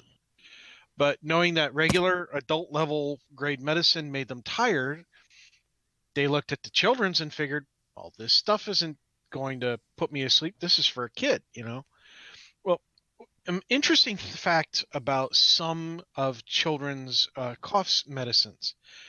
If you take about double the dose of some of these things, or in some cases triple, depends on the make and all that other crap, you now have adult strength cough medicine. So, like most adult strength cough medicines that make you drowsy, the children's, when dosed up enough to make it adult strength, you get drowsy. And he got drowsy, and there was an accident. I don't remember what the results of the accident were, other than this warning label being relatively consistent across many things. And it's a smart thing to do, because if somebody who doesn't understand chemistry, doesn't understand biology, and doesn't ask questions, the guy could have spent just a couple minutes asking a local pharmacist, hey, if I were to take the kids one, would it make me drowsy like the adult one does? That could have saved everybody a whole lot of time, money, potential harm, and a bunch of other shit. See, and then you've got people. That's different. But like labeling a can of peanuts, caution, may contain nuts. It's like, yeah, it's a can of peanuts. Of course it contains nuts. And that, like, it's a nutritional label on a water bottle. Gluten-free. It's a requirement, because there's a classification and everything else. So there's some things that are absurd. Like, what is the sodium content level of this water? What is the magnesium content of this water? This is purified water. It has none of it. Well, then put 0% on the label. Why do we have to put a label? It's a requirement. Oh, okay. And is magnesium actually bad for you? Magnesium in small quantities is actually a requirement for your body. Yeah. Everything is bad for you at a certain dosage. Everything. Even vitamin C. Even what? Even vitamin C. Yes. Silver. Even vitamin C. How? Oh, wait a minute. There's a thing. I'm trying to remember. And here's another thing. Don't forget, your iron levels dictate how much vitamin C your body can absorb too. Yeah, I was just thinking. There's a guy who ended up having his skin turn blue from ingesting silver. Yep. Yeah, I'm wondering. I've heard how long, plenty of people do that. Yeah, I'm wondering how long does it take for that to have happened, and I mean, how long before Halloween do you do that before the next Smurfs movie to get in free? That I don't know, but I think the staining is permanent, isn't it? I don't know. Similar to like an amalgam tattoo from like a silver filling? Normally with your cellular application, that should go away within 9 to 10 years. You know what? I'll look it up later.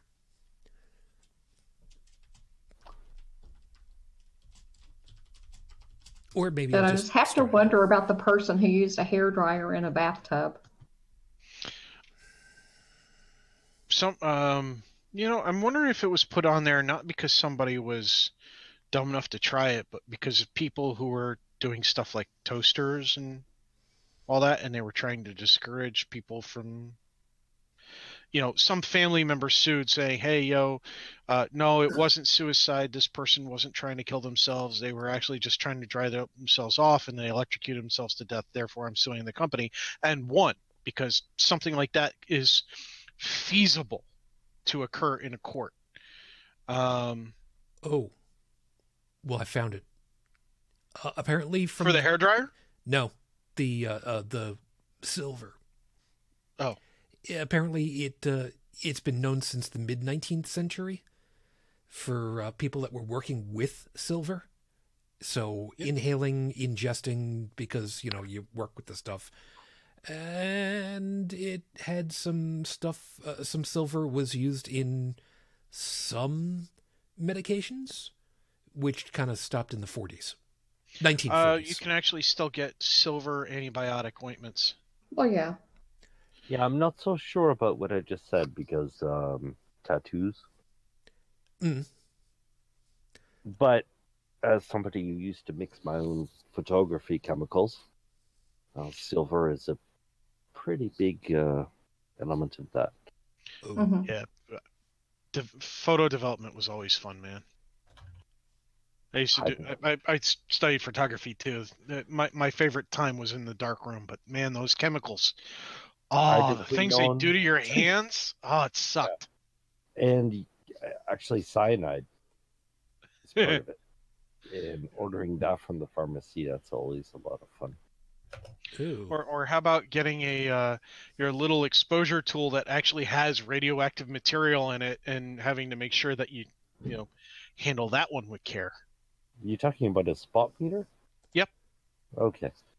You know what? Yeah, Hold the on. one I had was actually radioactive, and I had to remember that there are certain rules and regulations. Despite how little radioactivity there was, it was still radioactive.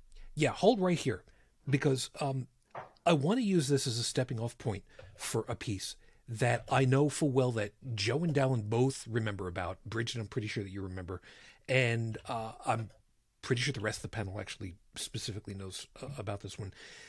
The idea of testing reality, and that there is a need for accepting certain authorities on specific areas that are otherwise unfeasible to test ourselves. And Joey and Dalan, you guys are going to know exactly where I'm going with this one, since radioactivity was mentioned. Jaws falling out of people's faces. Joey? What? Radium girls, won't you come out tonight? Won't you come out tonight? Won't you come out tonight? Yeah, Joey and Dalan and I have talked about this one before on a couple of other occasions, where it was World War One. God damn it! Or World War Two.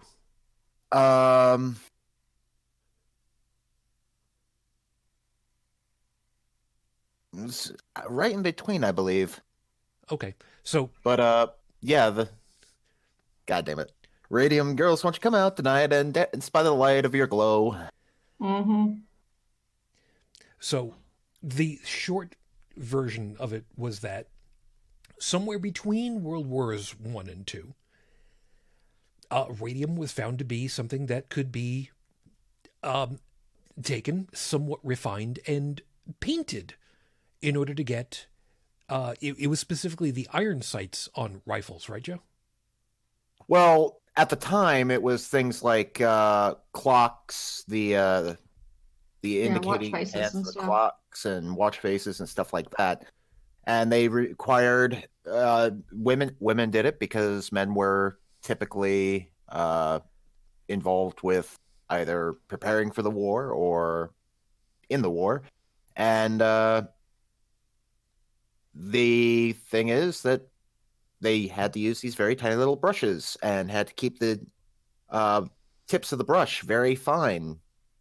How do people tend to do that? Well, they lick it. They were actually guided to purse their lips and lick the tip with their, to form it with their lips, because it would help actually shape the tip of the brush, dampen it to wet it like you were talking about, and then applying that paint. And there were even some women who realized, hey, if I put this on elsewhere on my body, it makes those parts light up. So there was at least one case that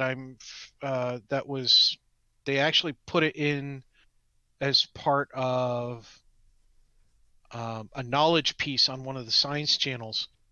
How one woman went home after having painted a whole bunch of stuff on her body to have fun with her husband.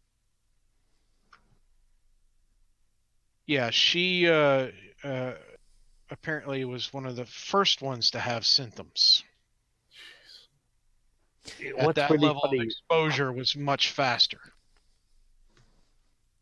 the place where I'm working now is actually the first laboratory for Pierre and Marie Curie. And Yeah. even today, it's slightly radioactive. I bet. Yeah, it probably will be for about another, let me see if I vaguely... 1,500 years? I thought 5,000, but okay. I don't recall speaking which... of radioactivity. Well, before you finish that off, before you get to that, but just to kind of finalize this whole thing, even though it sounded like I was kind of joking about jaws falling out of faces, that really was something that ended up happening.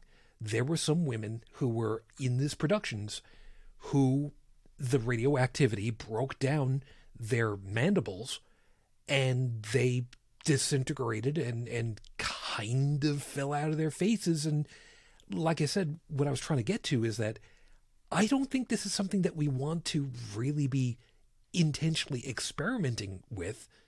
We just kind of have to take the authority of those who documented it, as unfortunate as it was, and say, yeah, you know what? Radium, probably not such a good thing to have around us. So let's just go ahead, and I'll take that on your word, because I don't really want to have my jaw falling out of my face. When you're in a position when you have a good judgment of reality, when you judge this for yourself, you are, whether you want to realize it or not, in a position of authority.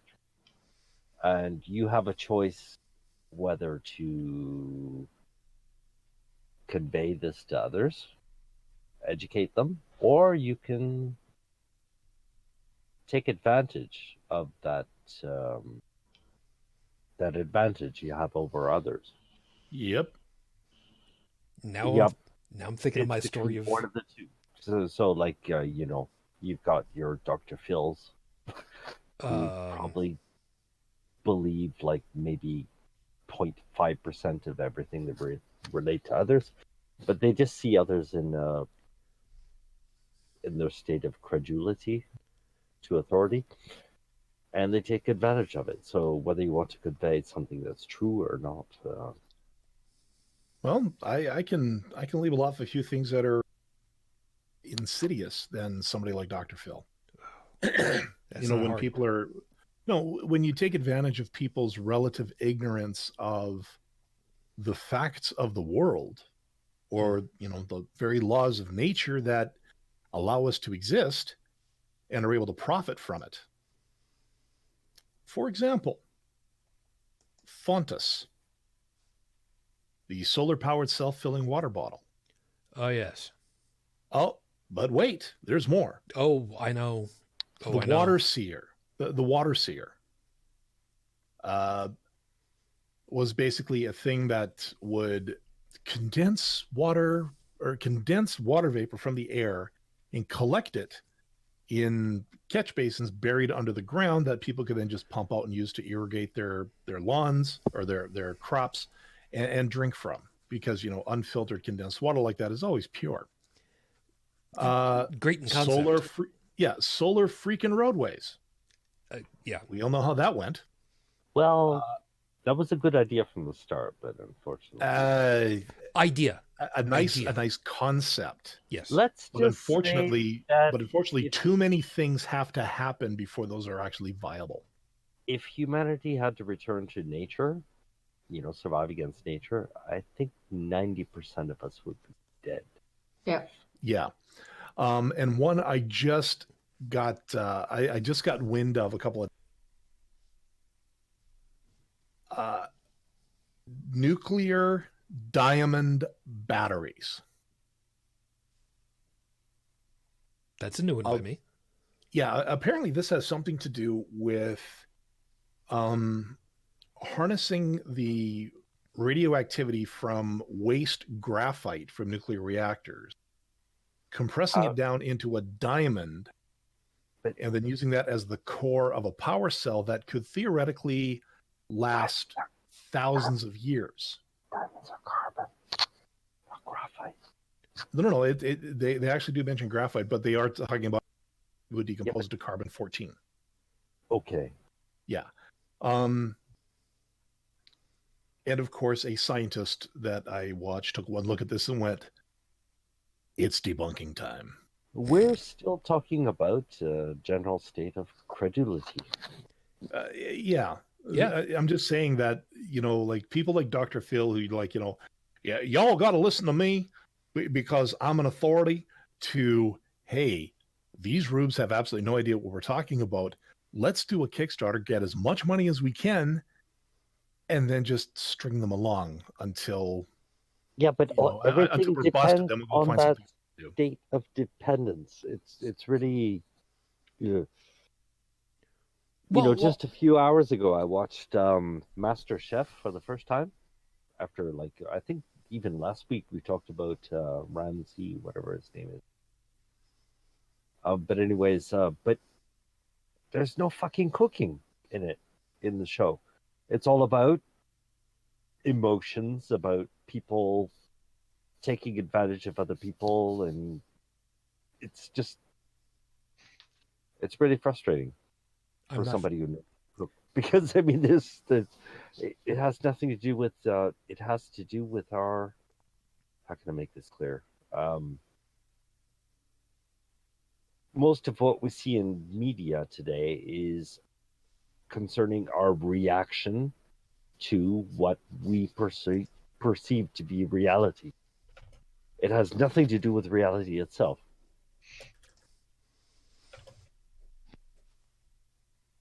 I've never seen the show, so I don't know what to say about that one. Okay.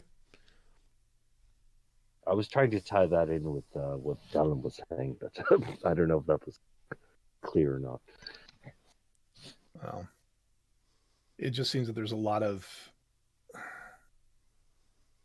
so many people want to, they want to believe that the hyper complex thing works because it shows how enlightened we are as human beings, when the simple fact of the matter is thermodynamics, physics, and many other things are just not on your side, and you gotta deal with it. Well, there is part of the problem is that there is, just like with computer viri, there's a certain amount of social engineering that happens with these things.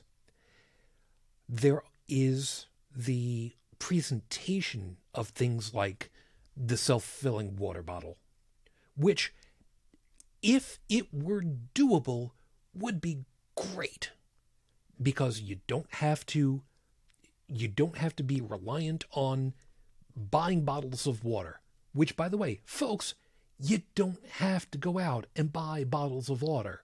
Buy yourself a bottle and fill it from home. Anyway, but the idea that here it is, we're ready to do it. We're announcing it because we've got it and we're ready to go.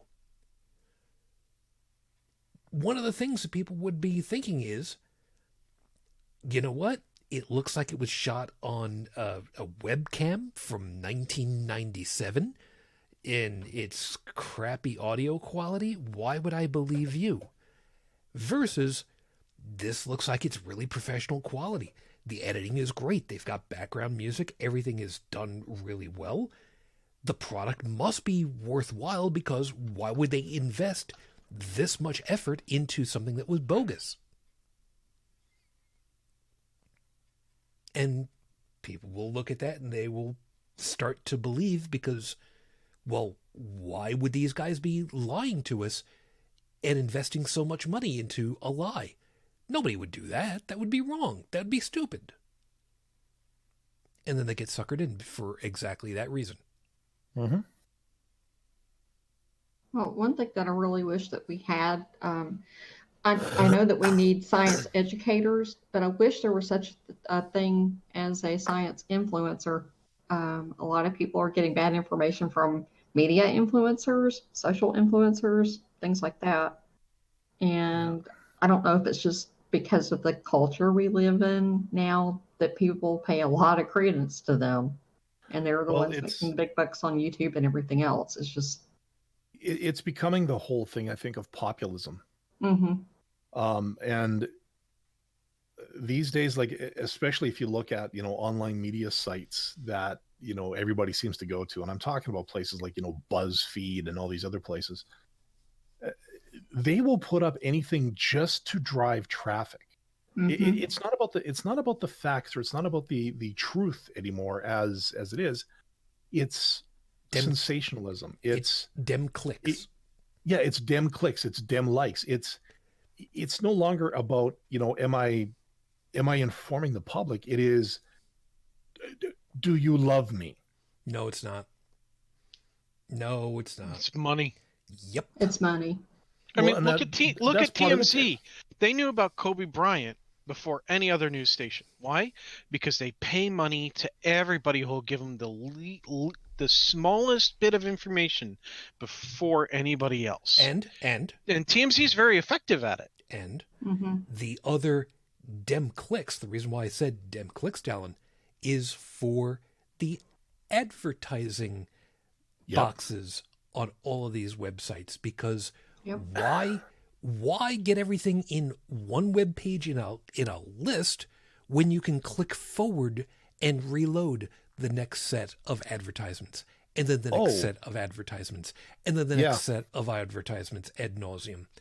I actually have an anecdotal story about that one. Yep. And by the way, that whole idea of loading up another advertisement like that, what was I saying earlier about whoever it is that's got the information, who is it benefiting if they give it out? Some groups, they're benefiting themselves, whether it's true or not.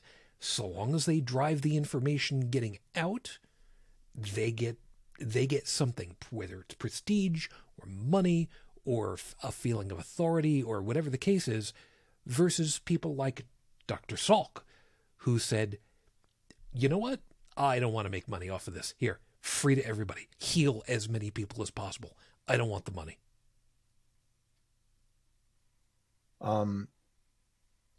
But speaking about that, my brother knew a guy who, he ran a website, and it was nothing more than a traffic directing site. Basically, he had a page that had a whole bunch of links to a whole bunch of, shall we say, more adult-oriented sites. Man, Angel Fire, I remember those days. I'm sorry, there's a bunch of people right now that are just like, ooh, damn, I am old. Yeah, it's like you son of a bitch, you went there. Anyways, you're welcome. But he, this guy, this site, every time somebody clicked one of the links to go to another site, he'd get a little, not much, 5-10 cents a click. Wow, that is actually a lot. Well, this was probably back in the .com boom too, right? A little bit before, leading up to a little bit after. Okay. GeoCities. Oh, I was trying to make it go unsaid, but now I got that stupid blinky shit in my face. Yeah, okay. Anyways. Sorry. Anyway. Like that damn bright yellow website with the magenta text, or the fuchsia text. I'm sorry, and the blink tags. And oh my god, my head Anyways. hurts. Tech, step away from HTML 3.2. My Step brother- away from. My brother at the time was working in a car dealer as a salesperson, although he did more fleet lead. So it was less about chalking up to marketing and more like just, hey, oil company A just came in. We need a fleet of, 500 F-150s. Can you do it? Yeah, sure. Just let me write this down. And amazingly, actually, the owner of that particular dealership, he had that kind of pull with head office. That 500 F-150s. Yeah, sure. We'll have them up there next week. Guys, I gotta step out for just a moment, but in case I'm not back by the end of the show, don't worry about it. Talk to you all later. Okay. Anyways, buddy, so Mr. Porn Clicky Site guy walked in one day and ordered a custom Mustang Cobra, like just decked out to the nines. This was pip my ride as best they could. You could probably drop it in cash too. Yeah, 85,000, and he did drop it in cash. Yeah, Oh because my it was goodness. before the bubble, wasn't it? It was before the burst. Yeah, Yeah. It was before the Yeah. .coms became .coms. Yeah, when before that burst, anybody in the business was probably banking. Oh, hell yeah. You had to royally screw up to bum out before the burst. Probably had a 15 CD changer in the trunk, too, I bet. Well, whatever this thing had, like I just remember my brother telling me, and I wish I'd seen the car, but these days that kind of entrepreneurship, and I was even told that in the early days of Second Life, people could actually make a good living with the virtual cash just because of the fact that I guess the Linden dollar was worth quite a bit in terms of U.S. funds, but nowadays not so much. Sorry. But which is really too bad. The whole thing of like entrepreneurship these days is, you hear a lot of people saying, hey, you know what, you can't find a job. The whole learn to code thing. You've heard about this one? Well, there is at this point, with how much online information there is always you can always learn how to blah. Just pull up a website that's got information and teach yourself. Yeah. Well, there was a thing about, oh God, what was it? One of the political parties was talking about, we're going to shut down your plants. We're going to shut down your manufacturing because environment, because this, because that. And, oh, okay, what about the 550,000 workers you're going to displace? Oh, they could just learn to code. And it's like, that's great. But a lot of people, aren't really that good at learning that kind of stuff. And B, okay, fine, I know how to code in such and such language. Is that actually going to land me a job somewhere? Maybe, but maybe not. If you're going to do something like, especially online, like in Starter or something like that, you're really, really just coming up with a concept these days takes a lot of work. That's true. That's true. I mean, look at us here. Look at us here. Okay, so we've been 4 or 5 years online. Granted, we haven't done a lot of self-marketing. We haven't self-promoted like a lot of people do. We're a pretty long-winded podcast.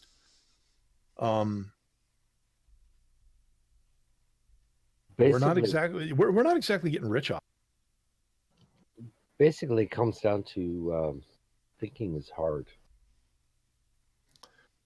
Yeah, thinking is hard, and and Shujin, you and I can relate to this one because I'm going in the Wayback Machine. One word: Pod Show. You were around for that, weren't you? Or was it already Mevio at the time? No, it was Mevio for me. Okay, so I'm going back even further then.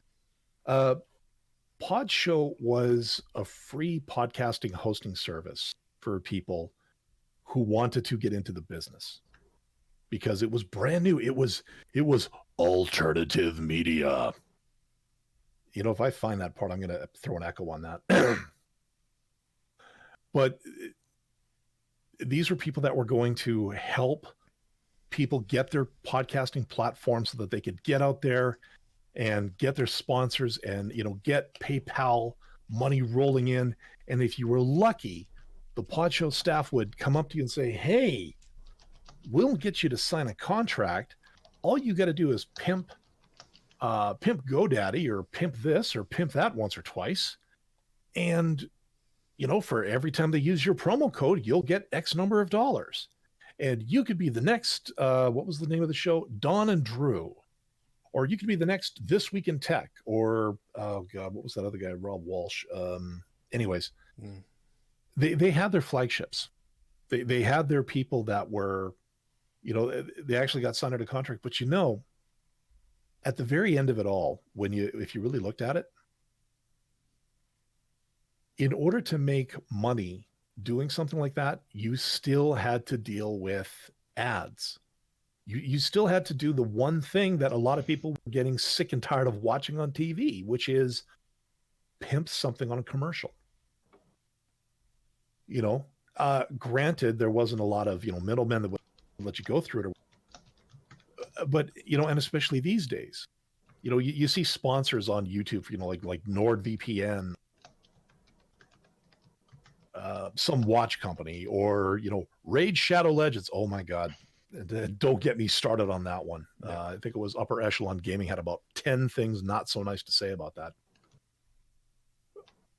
But the point was, it wasn't easy money. There was no free lunch. If you wanted to make money podcasting, you had to work at it. You had to think about it. You had to actually market it. Man, I'm glad we don't really look for any money. I don't want to do work in this. Well, that's the thing. I mean, on this show, we're not looking for that kind of stuff. Nope. But if we wanted to, there's a lot of things we'd have to do to make it work. And okay, fine. I admit right now I'm on a week or two.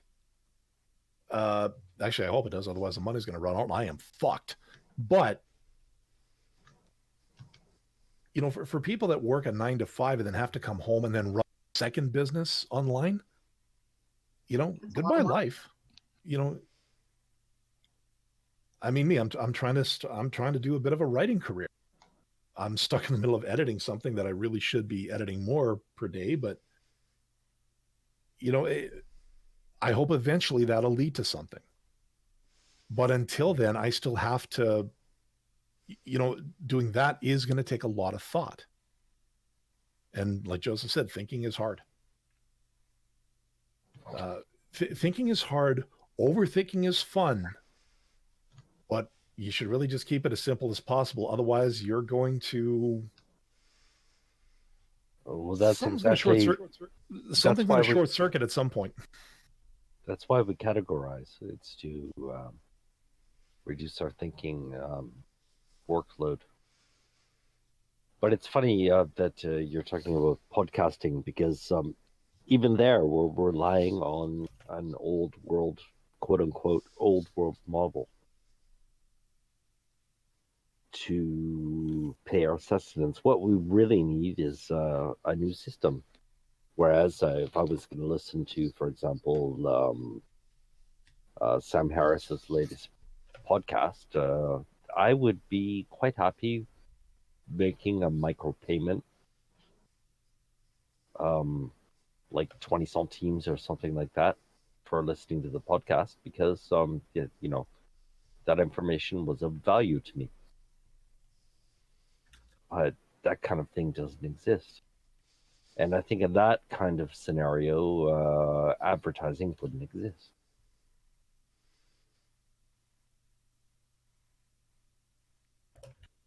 keep that in mind. All right, we got to get ourselves wrapped up. I'm actually surprised I made it to the end of the show. I thought that I wasn't really going to make it, but we're getting pretty close. I'm going to turn it over for everybody for any last item. But Brigid, I'm hitting you first only because, and I believe it or not, I just thought to run the numbers. We're currently at, with this episode, 5.665 years of show at this point. Yeah.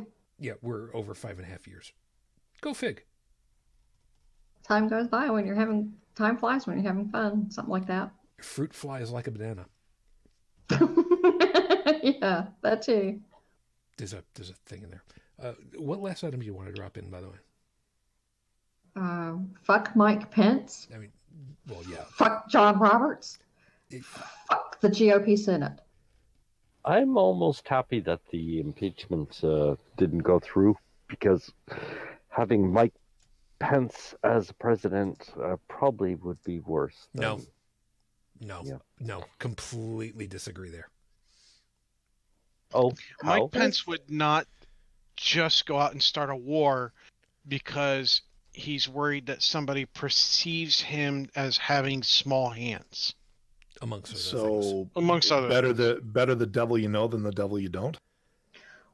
Well, I think the point is this has so broken every precedent that this gives license to anyone who Exactly. is the next president to do whatever they want because they are truly above the law. She hit it on the head. Depends on the And next they're not going to be held to generation, account for it ever because it's okay to do anything that you want to, even if it's impeachable, because it's okay. it can also be an example of what not to do. No. Because No, it doesn't work that way here. This is USA. This is Okay, USA, and any president that we elect next can do anything they want to because they're above the law. yeah, in this society dominated by complacence, maybe I mean that's what has to change. well, our country is officially broken. We no longer have democracy here, and it cannot be repaired. It's gone. It's like what I always say. It's a democracy without people who think for themselves is not one. Well, 70% of the people polled here wanted to hear witnesses and have a fair trial. That did not happen. So they went against the will of the people. So this technically is no longer a democracy at all in any And with shape. the electoral college as well. Well, I mean, even if they got rid of the electoral college, it's still not going to be ever a democracy again because these people have been bought and paid for and they're corrupt. Yeah, they don't think for themselves. They don't judge the value of anything for themselves, and they depend on others to decide for them what's right or wrong, like the evangelicals who vote absolutely Trump. And this is dictated from the pulpit against all laws in existence. Yeah, so it has to be. I hate to say it, but we're almost getting into like revolution territory. We are. In order for things to change, and you've got one side, everybody's screaming, "Viva la revolution," but on the other side, it's like, okay, if we do that, then there's going to be an awful lot of collateral damage. I can go one step further than that because it's good to have a revolution, but you have to replace whatever you're eliminating with something. And I think we need to do that because our Constitution has officially been shredded, and some of the people that took oaths to be fair jurors came right out and said, yeah, Trump did stuff. Yeah, it was illegal. Yeah, it was impeachable, but we don't care. Because? They don't care because Because they're multimillionaires. They've gotten campaign money. They've gotten paid They're off by his Yeah, lawyers. but the thing is, okay, Brigid, the thing there is, okay, fine. So you've got these millionaires and billionaires out there that are, holding everything. But what percentage of Americans voted in the last election? I don't care about popular vote. I don't care I about think electoral it was college. only like 23%. The biggest. 23% of 300 million potential votes. Yeah, there were 110 million eligible voters that did not vote. Exactly. And they were the biggest voting bloc. And So how many of those people are critical thinkers who are convinced that their vote doesn't count? We have to somehow convince people that their vote counts. Well, it that's doesn't. The thing. That's the thing. It does not count. Guys, let Dalan finish because we're getting. Okay, sorry. Overtime. All I'm saying is that, yes, you've got these people, and yes, we can sit here as armchair critics of whatever, and we can bitch and moan about it all we want. But the fact is, where is the young talent? Where is the young idealist that comes up and whips the public into not a violent frenzy, not like what the Antifa guys just did in New York recently, but I'm talking to people that just like, okay, you know what? You've got my vote. And then you get into that ballot box and you make a statement where those other 110 million people also get involved. See, that's the thing. We all sit and grouse about, how the establishment is this, the establishment is that. But then you look at an absolutely abysmal percentage of people that actually got off their asses for what, and, again, I realize, some people, well, my boss wouldn't let me go. Well, then you're working at the wrong kind of job. If you cannot get to a voting station to cast your ballot for that person that you really like, and even then, look on the Democrat side right now, you've got some people that are very charismatic, very young, very filled with ideas. Maybe they're a little naive because, yeah, we want to do this. Okay, how are you going to pay for it? Okay, maybe I need to think about this a little bit more. But they're getting eaten alive by their own people because they want to establish, because that's the way they've always done it. But the thing is, if you need to get enough people whipped up so that you get an overwhelming amount of people. You get the overwhelming numbers to say, if you counter this, then we know you're corrupt and you're boned. That's what needs to happen. But it never does. And we're as guilty of it up here. We've had federal elections where it's all been screwed up too. So yeah, we're sorry. Yeah, something tells me next week I'll just open it up to the general floor, because something tells me we need some overall venting. There's reasons why I want to open that early. Then I'll explain off the air afterwards. Really quickly, Tech. Any last item that you got? Brigid hit on the head. Yeah, I think we pretty well agree. Yeah, just fuck everybody. And the worst part is if we have a revolution, it's not going to go down like how Hong Kong is going with its government. Okay. Where some of the people are just staying indoors and not doing anything, or going about their day at work and things and just doing that, where the other ones are protesting.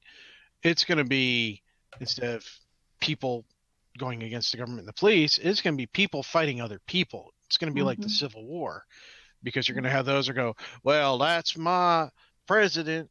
Well, I shouldn't do the freaking Southern accent, because there are plenty of people without Southern accents who voted for Trump, but they're going to say that's my president, and you can't have him kicked out of office, or I'm going to shoot you, or I'm going to take matters into my own hands, and it's going to get nasty, because the kind of people that support Trump, the kind of people that support Pence, the kind of people that support your local church, are a lot of them, not all of them, but a lot of them, and a significant number, are the kind that love their guns. I don't mean, hey, this is a nice gun, I really like it, it's a good model, you know, it's a good piece, it's a good firearm.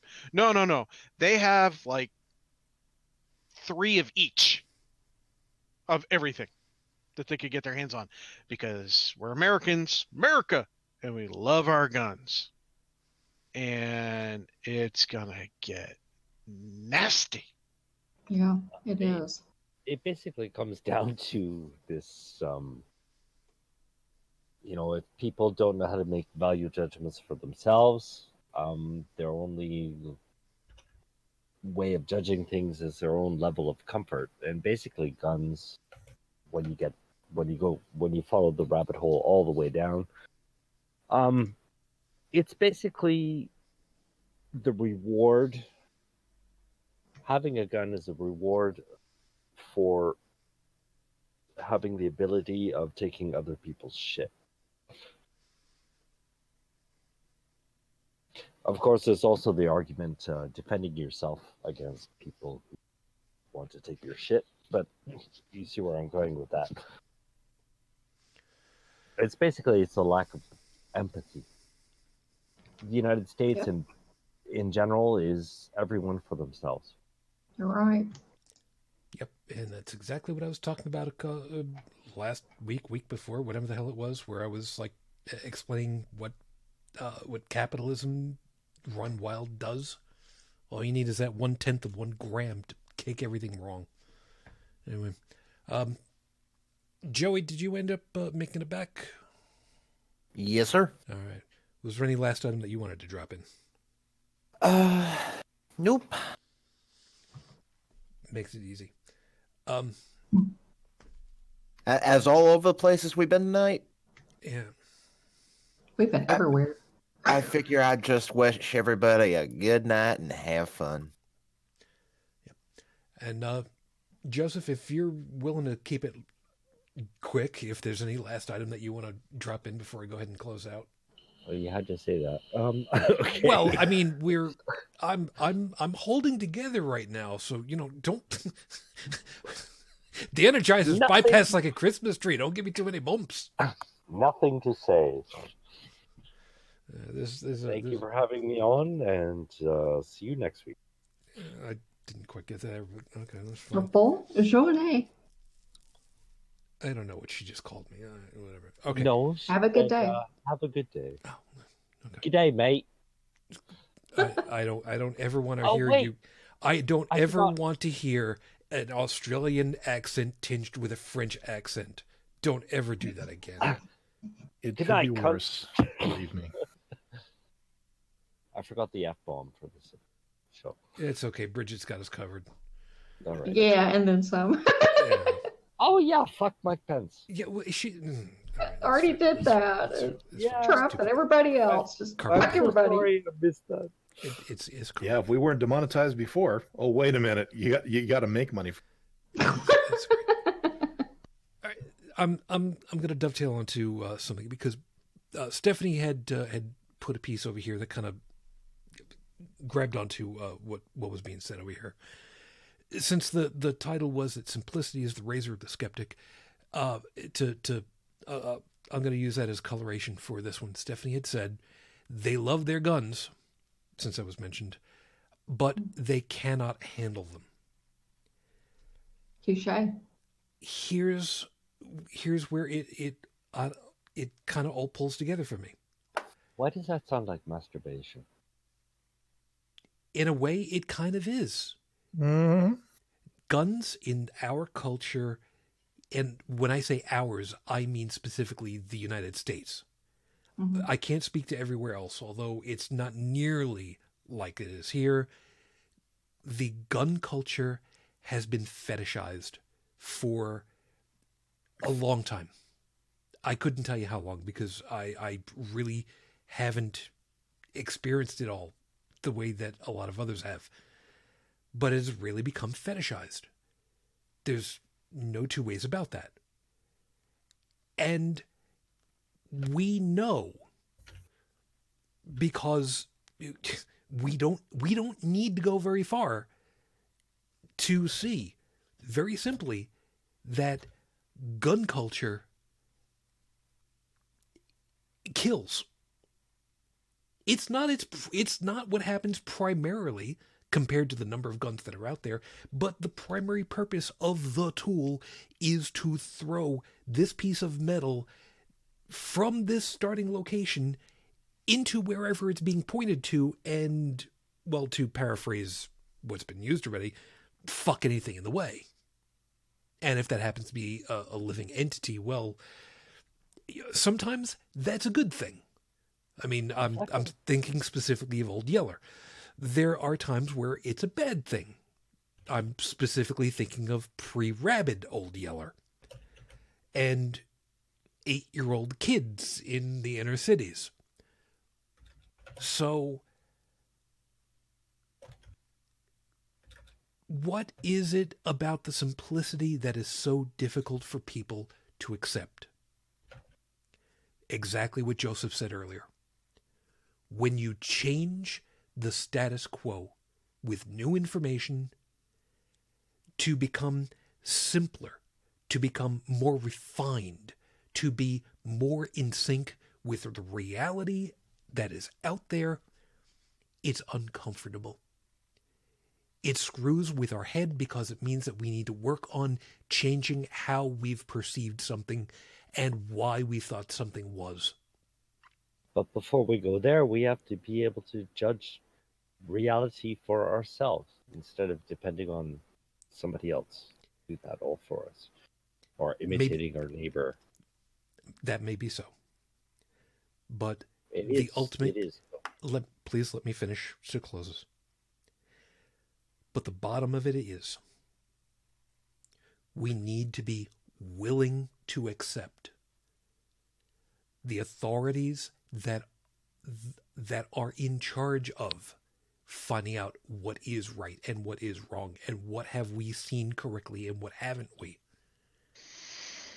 But we need to know. We need to be able to judge who is the right authority. And we have to be able to, that again, it comes Joseph? back to what I was saying before. Joseph! What? I'm trying to finish the damned show. Please let me... We're done. Thank you, everyone, for being with us tonight. Thank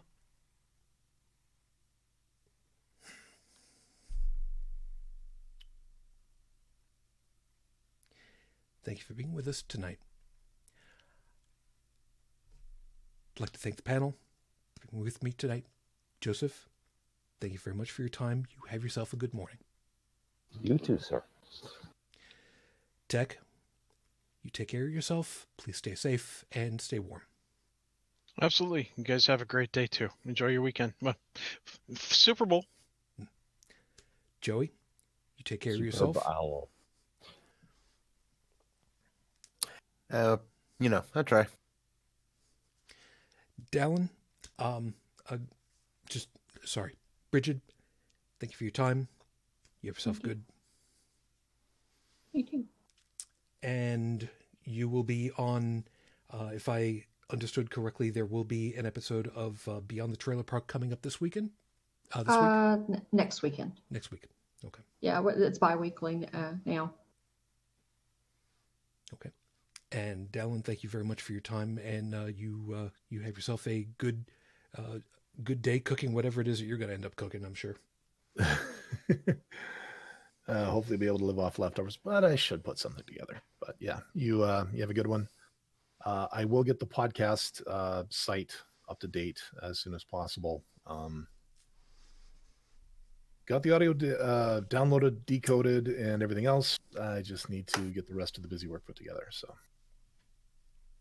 folks want to get that is, of course, over at holycrapthevlogcast.com. You can subscribe there. All of the information that you need for our contact is there as well. The voice line is 859-HCTV-554, 859-4288-554. Thank you to whoever it was in Georgetown, Kentucky that left us a voicemail message recently that just said, fuck you. Thank you. Thank you for that. It means that you actually took the time out to let us know that we're reaching somebody. It means I actually got emotionally invested in something that we had to say, regardless of what it was, and take the time to act on it. So that's what it means to vote, people. To make an investment, to go out and act upon it and vote. There's no reason not to vote anymore. So with that, I wish you all a good day. You take care of yourselves, please. We will see you next week. So until that time, as always, I wish you all the peace I no longer have. I wish you the strength that I've learned. I wish you well. My lady, 14 and a half years on, I am still in love with you. Matane Fujin. I love you. I miss you. Dream of me. Till next time, everyone. Good night.